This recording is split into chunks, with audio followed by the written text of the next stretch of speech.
Your daily dose of sports and fun. This is the Morning Drive Podcast from Double T 97.3, presented by Cantex Roofing and Construction. I'm Mike Hebert, owner of Cantex Roofing and Construction. Every day is game day, and we'll get it right when it comes to your roofing, construction, windows, and mirrors. Call Cantex Roofing and Construction today. Together, we are one serving you. And Philly is a true friend. He's a Lubbockite. Okay. Yes. Okay. There for work.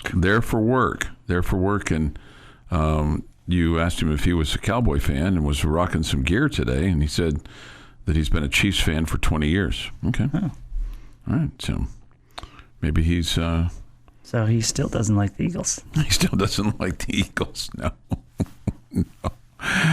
Monty asked this question with regard to the availability report that the Big 12 is putting out. Other conferences are doing this as well. Do conferences get paid by Vegas to put out injury reports for more accurate spread? Because why else would teams give out that info that lets teams prepare better? Well, that's a good question. First of all, they don't get paid. But then the question is, why give it out as opposed to the cloak and dagger operation, which we really became very accustomed to on the college side, knowing that on the NFL side, we've been used to these availability reports for years and years and years and years and years.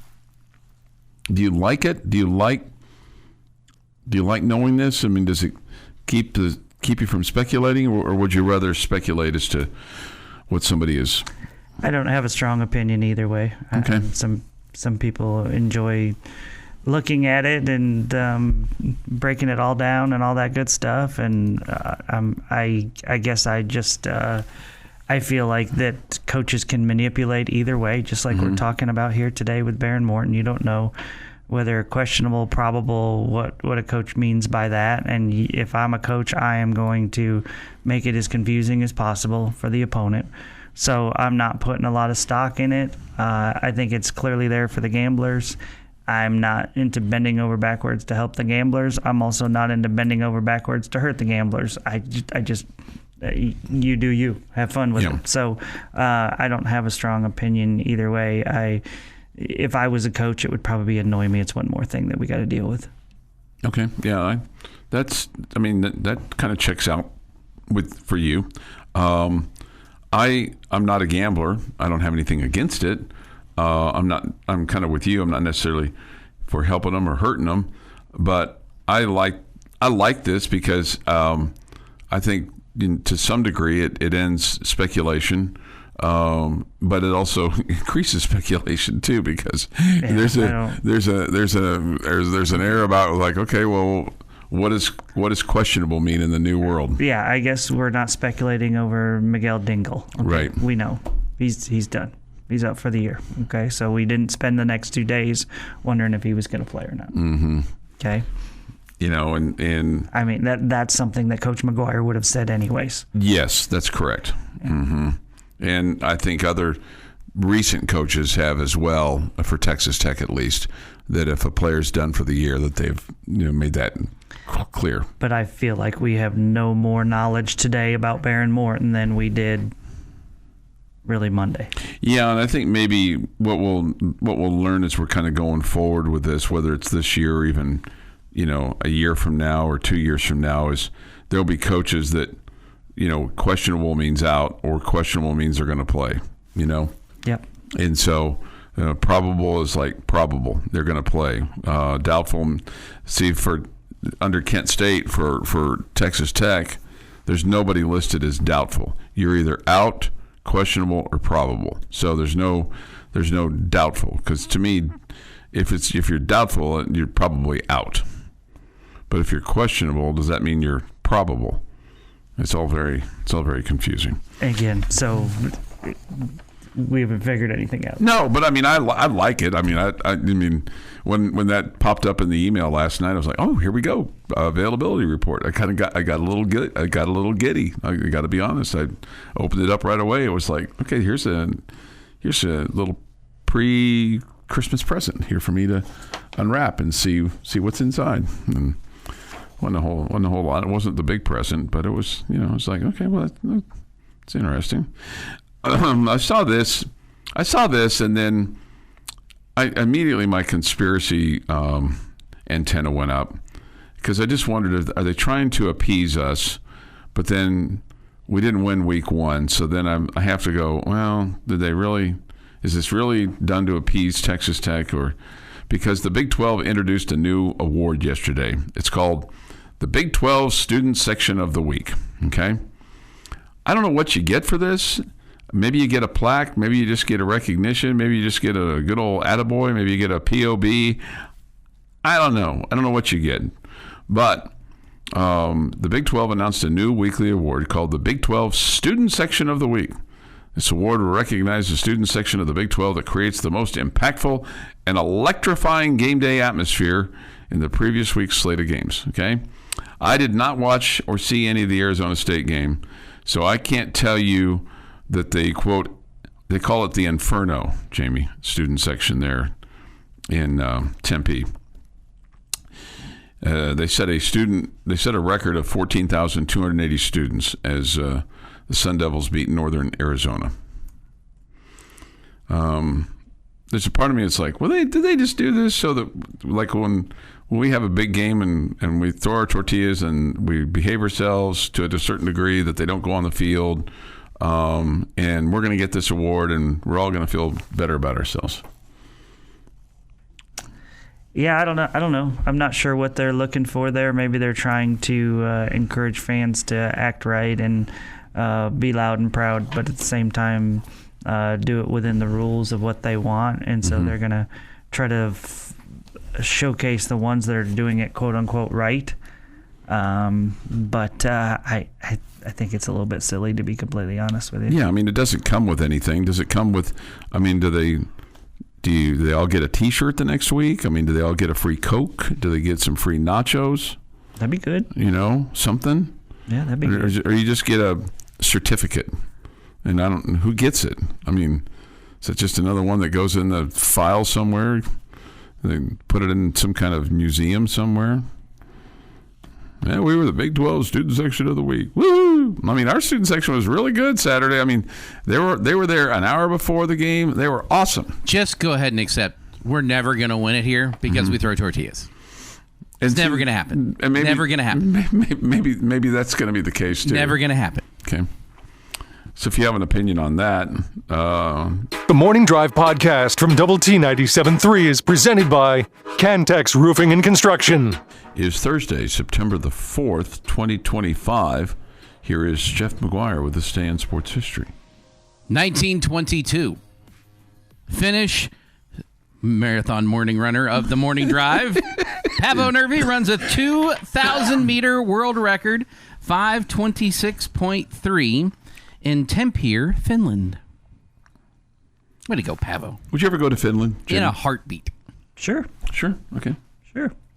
If for no other reason, to go see the statue outside of Olympic Stadium. Is there one? There is. There is a Paavo Nurmi statue outside of Olympic Stadium. Probably would not be on my list of things to do in Finland, but I don't know what else I would do in Finland. I'm a big fan of seeing statues of things because especially for people that are no longer with us that they honor. I like statues. And you know, we have a connection to this one. Yeah, we have, right. I mean, we've made it up, but it's our connection. Yeah. If me and the lucky lady connection, but if me and the lucky lady found ourselves in Finland, I for sure would seek out the Paavo Nurmi statue outside of Olympic Stadium. Yeah. 1972. U.S. 4x100 meter medley relay team with Mark Stam, Tom Bruce, Mark Spitz, and Jerry Heinrich sets a world record 3:48.16 to win gold medal at the Munich Olympics. Mark Spitz becomes the first athlete to win 7 Olympic gold medals in a single games. How about that? 1991. Major League Baseball finally fixing their crud. Statistical Accuracy Committee votes to drop the asterisk next to Roger Maris's 1961 home run record of 61, passing Babe Ruth's 60, and determines an official no-hitter must go at least 9 innings. That was 91. It took 91. 30 years to get that done. Yep. 2004, Sonny Cumbie completes 40 of his 66 passes for 470 yards and 4 touchdowns in a 27-13 win over SMU. 8 years later in 2012, in his Major League debut, former Red Raider A.J. Ramos pitches a perfect ninth, getting his first strikeout in a Mariners 8-4 loss to the Braves. And in 2021, Tyler Shuck accounted for 2 touchdowns. Taj Brooks rushed for 134 yards and 2 touchdowns, and Texas Tech beat Houston 38-21 in the season opener. I may have to edit that one for the future. Edit out Tyler Shuck? That would be what we'd be editing out, yes. You could have like so-and-so caught for X number of yards, and Taj Brooks ran for X number of yards. Little editing. It is National Macadamia Nut Day. I'm out. Let's go. I'm out. Beyonce is 44. Damon Wayans, 65. Tom Watson, 76. Mike Piazza, 57. And Terrence Newman is 47. And while the lucky lady will eventually get her sainthood, Yeah. because we all agree that that woman is an absolute saint, on this day in 2016, Mother Teresa, a Roman Catholic nun who dedicated her life to caring for the desolate in India, officially becomes Saint Teresa of Calcutta, almost 2 decades after her death on September 5th, 1997. And that is this day in sports history. This day in sports history. Okay, so 10 best things to do in Finland. I think most of these have see the Paavo Nurmi statue beat. Number 1, see the Northern Lights. I mean, all day, every day. Well, Let's sure. go. Number 2, I'm probably out on visit a public sauna. Yeah, probably not going to do that. Number 3, explore a lighthouse island. That looks so cool. Yes. Number 4, stroll around an old wooden town. That looks even cooler. Number 5, try Finnish food. In the pictures they show, I think I'd eat all of it. They got a burger in there? Okay. No. 6, hike in one of Finland's 41 national parks. Oh, dude, let's go. 7, see iconic Nordic architecture and design. Yep, looks really cool. 8, meet the real Santa Claus. Who wouldn't want to do that? Yeah. 9, breathe the world's cleanest air. Let's go. That would be great. And number 10, celebrate under the midnight sun. Apparently, they have a summer solstice and at the end of June. So that seems pretty cool, too. So you're out on the public sauna. I'm out on the public sauna. That's where you put the Paavo Nurmi statue. And, yeah. And so, but it seems like a great thing to do. Okay, maybe there's more to do there than I thought. Kind of sounds like it. The wooden town thing looks so cool. Is the whole town made of wood? Well, I mean, just a lot of it, yeah. Yeah, I'm sure because there's metal somewhere. Somewhere, yeah. Somebody wants to know what the asterisk was for Roger Maris's record. Well, because he did his 61 home runs in more games than what Babe Ruth did his 60 home runs. He did 60 and 61, and it was more games than what Ruth did for his 60. Like one was like 158 and one was 162 or something like that. So the commissioner of baseball put an asterisk on Roger Maris's record, which was stupid, but that's what they did. Yep. That's what they did. Really good Billy Crystal movie, like he produced it, 61, that you can check out, that kind of details part of that story. Yeah. Let's see. This from Marquise with regard to the availability report. Gambling allows people that aren't sports people to be more interested in the sports, therefore driving more attention to the teams. I always felt like the gambling was unseemly, and that's probably too harsh. But What do you mean by that? Just dirty, just slimy, I don't like it. So What is? I guess I'm not a gambler, so I'm not trying to stick up for her, but I don't know what's no, just back in the day. I think it's way more acceptable today. But I think in the 70s, it was seen as slimy.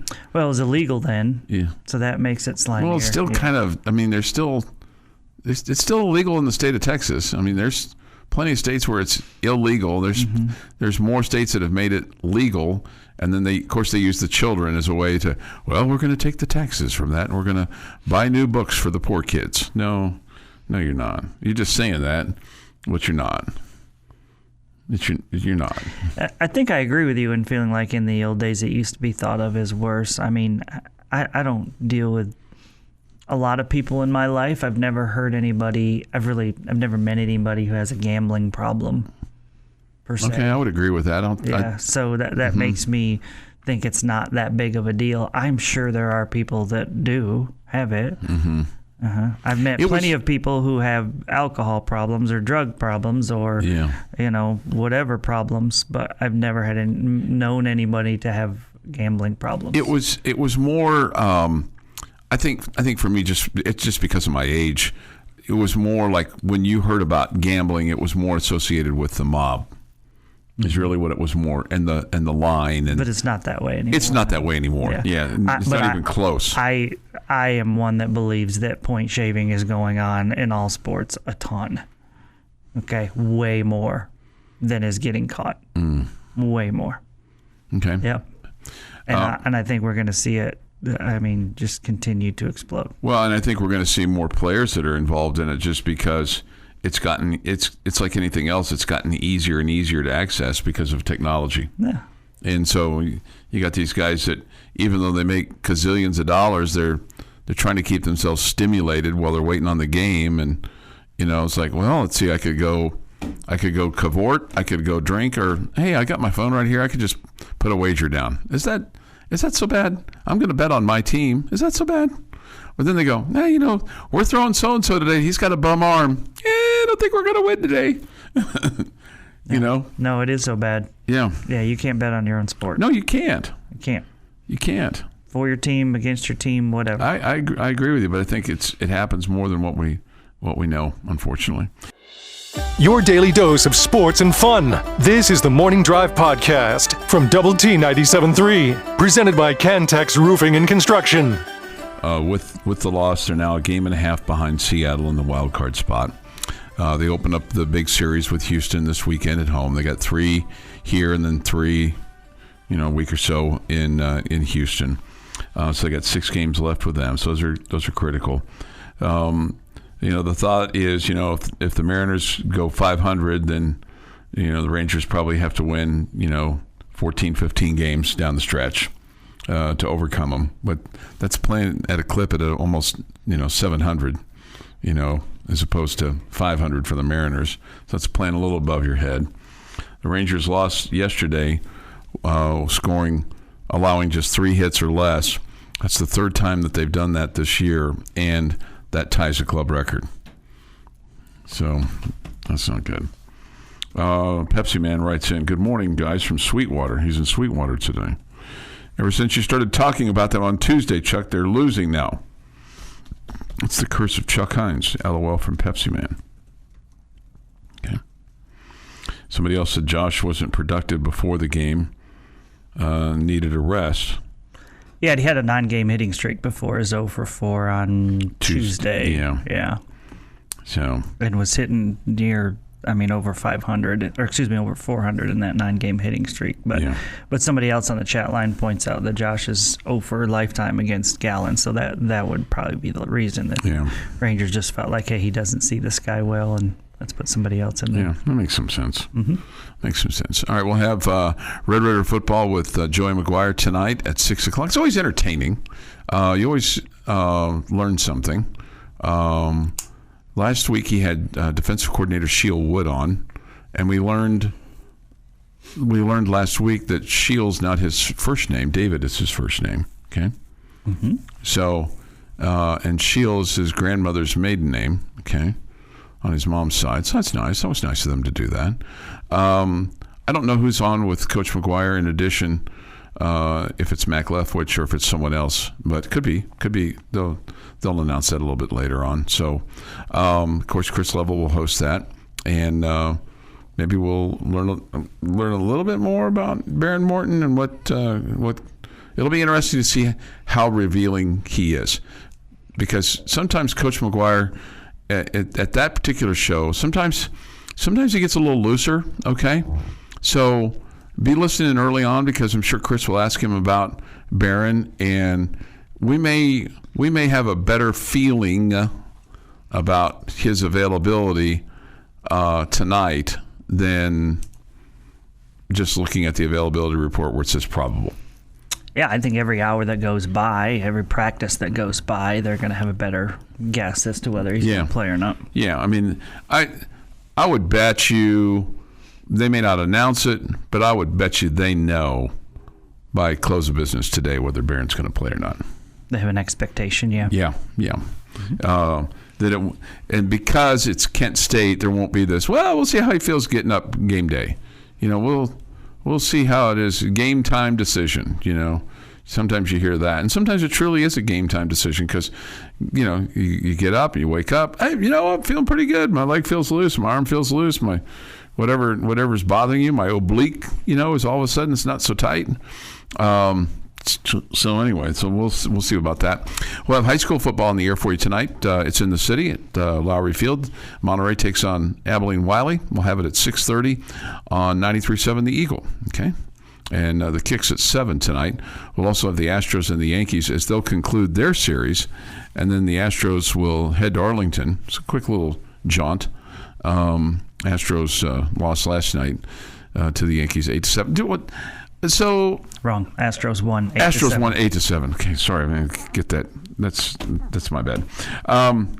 Nope, that would be my bad. No, it's I was the one that put it in your head. So going back to the deal the other night with Framber Valdez and his catcher. I wonder how lingering this will be for the Astros in their clubhouse and how that affects their quote team chemistry. Well, I mean, it could be a positive thing. I mean, the catcher stood up for his pitcher, being a good teammate, and so it really that.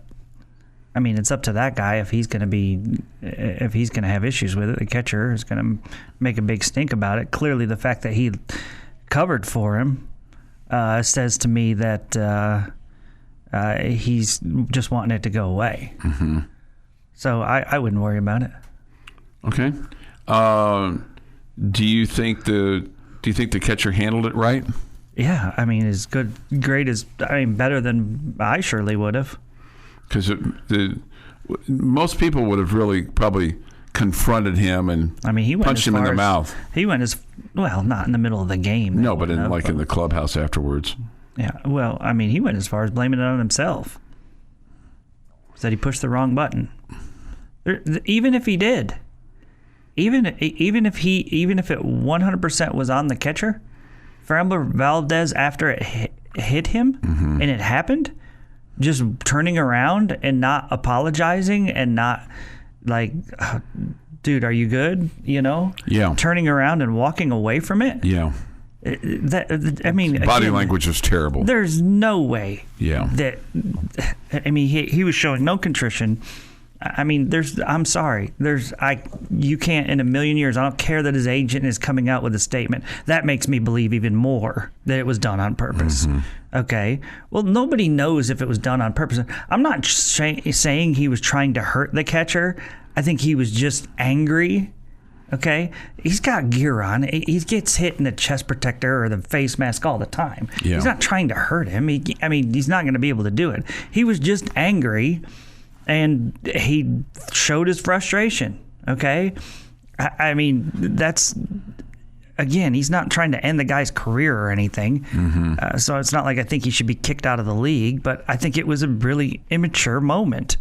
And I just, again, there's no way. When the way he turns his back on the catcher shows he wasn't worried about his catcher. He didn't feel bad. Yeah. He did it on purpose. Mm-hmm. Again, not trying to hurt him, just he was frustrated. He just, we probably all, during a football game, thrown a remote or a couch pillow or whatever. That's what Framber Valdez did. He had a ball in his hand. That's basically what he did. Yeah. But, again, the catcher did a great job of saving face for him and making this go away. I don't think it's going to affect their team. Okay. Yeah. I And of course, it'll be one of those things where, let's just say the Astros go and they lose 6 of their next 7, okay? Then that narrative will come back, right? Well, they're going to have to lose their next 6 because they won their next 1 after that game. Okay, which was last night. Okay, but you know what I'm saying. If there's a collapse, I guess you could look back to that. You would point fingers at maybe at that. I wouldn't. I would point fingers to not pitching well or fielding well or hitting well. But I mean, some that are into the drama might look back to it. This will go away after Framber's next start. I don't know. Because then we'll be talking. I don't know. About we always that hear start. about team chemistry. Oh, 25 cabs, 25 guys, 1 cab, 25 guys. You know, this team's never been closer. That's why we're winning. You know, so like if the team's not, but then there've been plenty of teams that haven't been close that have won too. There've been plenty of teams that have had infighting, that don't get along with each other, but yet cobble it all together when they get on the field. There've been plenty of times where you've had that too. Plenty of teams that are really close that stink. Right. Yeah, you got that as well. Yeah, you can have 1 cab all day long, but if the 25 guys that get in that cab aren't any good, then guess what? You ain't going to win. I get it. This is the Morning Drive Podcast from Double T 97.3, presented by Cantex Roofing and Construction. Jamie's question of the day on Double T 97.3 is brought to you by Connecticut of West Texas. All right, I'm going to ask you guys today, what do you think will be the most likely upset in the Big 12 this weekend? And it could be an upset for a Big 12 team or against a Big 12 team. I'll give you some lines here to help you out so you don't have to pull it up. But Iowa at Iowa State. The Cyclones are favored by 3.5. Baylor at SMU. The Mustangs are favored by 2.5. I'm not even going to mention the Tech game.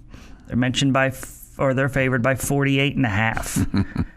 Kansas at Missouri. That one has Missouri favored by 6.5. West Virginia at Ohio. West Virginia is only favored by 3.5 in that one. And one more that I think is closer. Arizona State at Mississippi State. ASU favored by 6.5. Which one of those do you think will be the most likely upset this weekend? By the way, Oklahoma State is favored to lose by 28.5 at Oregon. Yeah. We're picking straight up, not against the spread, right? Straight up who wins, not who beats the spread, right? Well, you have to... If it's an upset, they beat the spread the other way. Yeah, that's true, yeah. Well, I mean, for Iowa to beat Iowa State, they don't have to beat them by... Just win. Yeah. Right? Yeah. Just win. Whatever. Yeah. Most likely, well, Chuck thinks Iowa or Iowa State would be the most likely of the group. Those two teams, this is their game every year. You know, it's... I don't want to say throw out the records when they get together because usually the better team wins, but it's not shocking when the other team does. Mm-hmm. Like, it's... I don't even know what their all-time record is against each other. I would bet it's pretty close to 50-50. Yeah, see, I think Iowa State has, and Iowa too, they have more problems with Northern Iowa than they do with each other, it seems like. Northern Iowa is the North Texas of Iowa for Iowa State and for Iowa too, frankly. My heart wants to pick KU over Missouri, and I will pick KU over Missouri, but I do think that there's probably West Virginia's favored by 3.5, K-State's favored by 17.5. I just have a feeling that that Baylor's going to play better than what they did last week, and I think that Baylor beats number 17 SMU in Dallas. So give me Baylor over SMU. I realize it's only 2.5 points, but I think Baylor goes in there and wins. Okay, I'm taking Kansas. I think Missouri's missing their starting quarterback. I think Kansas has played well so far this year. Obviously, the competition level hasn't been great, but they look like they're rolling. So I think the Jayhawks are going to win that game. If we were picking it straight up, I would definitely pick Kansas to win that game. But I don't know. The Baylor SMU one is really interesting to me. I think SMU could blow them out. If Baylor plays defense the way they played last Friday night, I think SMU could blow them out. Mm-hmm. I also think Iowa State is a lot better than Iowa this year. So I wouldn't be surprised if Iowa State won that by 10 points. But like Jeff said, that's just one of those rivalries where it's so many times the team that's not nearly as good somehow ends up winning. Yeah, I'm really surprised West Virginia is only favored by 3.5 at Ohio. Yeah, well, that's a little bit crazy. Yeah, and so you feel like that Ohio's getting probably 3 points because it's just a home game, but still, I mean, only 3.5 points, and then what's the other game that kind of? I'll say this: the Colorado Delaware game. Well, I'm not going to pick Delaware to beat Colorado. Mm-hmm. I would pick Delaware to stay within the spread. Yeah, 25 points, 24.5. I would take Delaware in the 24 points there. Colorado did not look good in their loss. Yeah. Okay, so this to me is interesting. Just some side note here. So I'm on the ESPN site, and they're giving the lines here, and you can also order tickets off of here, and it's crazy for me to see that the most expensive ticket that's available this weekend is Iowa State. No surprise, right? $153. Okay. Tickets as low as $153. Okay. And there's 2 games where the tickets are less than $10. Okay, which games are those? State at Arizona is $9. Mm-hmm. Tickets as low as $9. And Kent State at Texas Tech, you can get for $7. Oh my gosh, $7. It's funny you bring that up because like less than a burger. We should buy all of those $7 tickets and just give them away. It's funny you bring that up because I was going to bring up earlier, just seeing a number of people that are selling their tickets or trying to sell their tickets for Kent State and Texas Tech. They're wanting a lot more than $7. Yeah, I don't know. I just feel like there's going to be a little bit of drop-off in attendance this weekend. Understandably so. I don't know how much that is. Maybe it's 4, 5, 6, 8,000 less than what you had the other night, whether you're still mid-50s or low 50s. I don't know. I'm not saying it's going to be half full, but it's just the excitement of the first game. Sure. But then it turned out to a blowout, and you know that this one's going to be a blowout as well. And so, I mean, like you say, a lot of people don't like the 11 o'clock. Mm-hmm. I think it's harder for the out-of-towners. You got kid events, whatever. The whole stuff, Yeah. I can still continue to wonder, I guess, if you're driving in. I assume the out-of-towners come in on Friday, but maybe it depends. Yeah, I think it depends. I think for some if the out-of-town is Amarillo or is out-of-town Dallas? To me, out-of-town is Dallas. I mean, Amarillo and Midland, while it's a couple hours, I mean, that Amarillo doesn't count. I mean, that's easy. That's an easy drive. Just get on I-27 and boom, you're here. Yeah. Midland, a little difficult because you got to avoid all the oil trucks that are trying to kill you. While Chuck is talking about manslaughter, there are 2 $7 tickets available. There are 8 tickets for $8. And then we get to $2 for 10, two tickets for 10, those kind of things after that. So that's just this texture. Just when I thought Chuck didn't pull for KU anymore, I root for my alma mater when they're not playing Texas Tech. I mean, give me a break. It's Missouri. It's like it'd be like if Texas Tech and Texas played or A&M. We hate Missouri, so it is what it is. But it'll be interesting to see if the Jayhawks go in there and win in Columbia. The Morning Drive podcast from Double T 97.3 is presented by Cantex Roofing and Construction. Good morning with Jamie Lent and Jeff McGuire. I'm Chuck Heinz, hour 3 of 3 on the Lubbock Sports Station, Double T 97.3. We come to you from the First United Bank studio. Thoughts, comments, Yates Flooring Center chat line go to doublet973.com or the mobile app. Visual Edge IT hotline is open too at 806-771-0973. Jeff says that we drug test here, and sometimes he questions my ability to pass. Okay? Okay. Here maybe is, this may be a crazy take. Okay? When you look at the Dallas Cowboys and you look at what's transpired since 2014, if you don't look at the playoffs, you have to look at the Cowboys and go, in the regular season, they have been a success. So is Jerry Jones, Stephen Jones, Jerry Jones Jr., how many ever Joneses that you got in the front office and the brain trust, are they really as bad as everybody paints them to be? Because the Cowboys won the division in 2014, 2016, 2018, 2021, and 2023. So you could make a case, the Cowboys have won 2 of the last 4 divisions. You could make a case that the Cowboys, organizationally, aren't as bad as everybody wants to paint them to be, that maybe it's the player execution on the field that is the reason why they haven't advanced, whether it's the quarterback play or the offensive line play, or the defense hasn't done a good job getting key stops, or whatever reason, or the team fell flat because coach didn't have them ready, or whatever.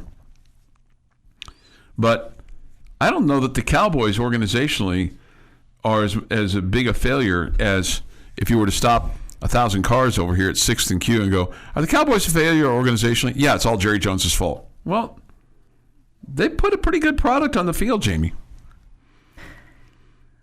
Okay, so first off, who cares what they do in the regular season? Well, I understand that, Okay, but my point that's is, like, that just adds salt into the wound of you struggling in the postseason. Mm-hmm. But okay? that's not Jerry Jones' fault. Okay, well, it's Jerry Jones' fault that he creates an atmosphere of winning is not the most important thing. Okay, and that may be a different subject, but I mean, it's he factors into it. But when you've won 2 of your last 4 divisions, you go 12-5 in 23, you go 12-5 in 21, you go 10-6 in 18, you go 13-3 in 2016, you go 12-4 in 2014. You can't sit here and tell me that this is all that the Cowboys' failure to get to a Super Bowl is all Jerry Jones' fault. It's not. I don't think anybody said all Jerry Jones' fault, but he creates an atmosphere that is not about winning. It's about drama. Do you remember when... Sooner or later, it catches up with you. Do you remember when we were talking about possibly trading Micah Parsons? Mm-hmm. And you said, would you take a first-round pick? I said, absolutely, I would. Mm-hmm. When I saw the Packers gave 2 picks and a player, I was through the moon. The Dallas Cowboys have drafted extremely well. And when you draft extremely well, they do their research. They know the guys that they put on their board and rank them accordingly and go get them. You've had Maurice Claiborne was a bust, only for he was an okay player, but he wasn't worthy of a first-round pick. They haven't missed in the draft on key positions.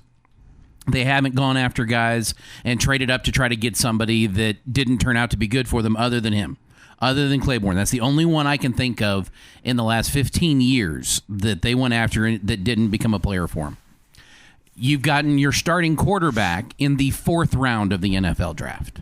That is unheard of for any other NFL franchise. You got lucky, but you got there. When you've gone after a player, they've succeeded for you.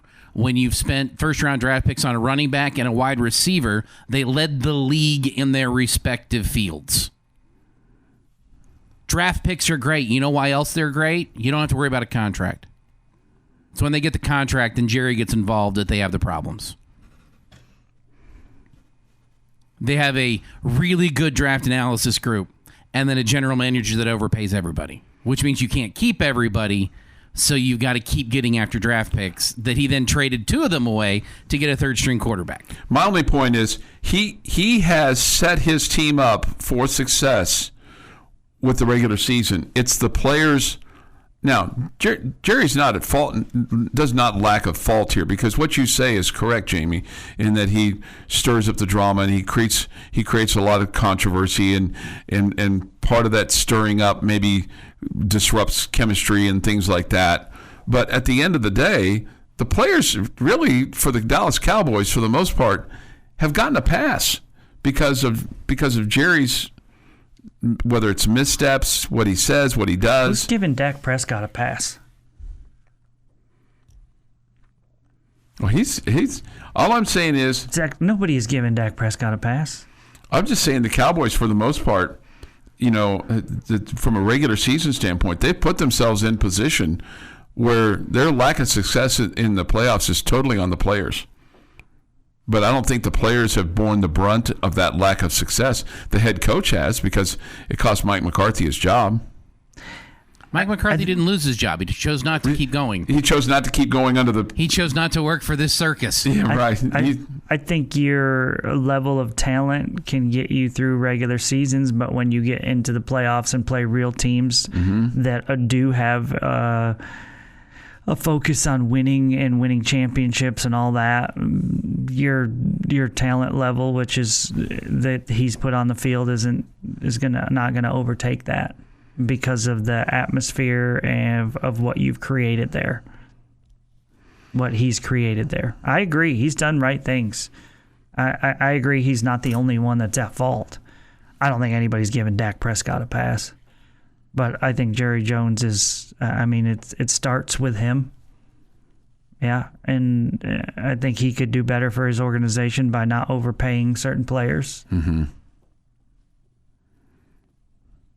I ultimately think, the what's gone on with Micah Parsons might ultimately end up being a good thing if he continues to draft well. All right, so what do you think? There's some reaction already on the Yates Flooring Center chat line. You can go to the Double T 97.3 mobile app. It's presented by Happy State Bank. Visual Edge IT hotline is open too. Cowboys play tonight to take on the Eagles.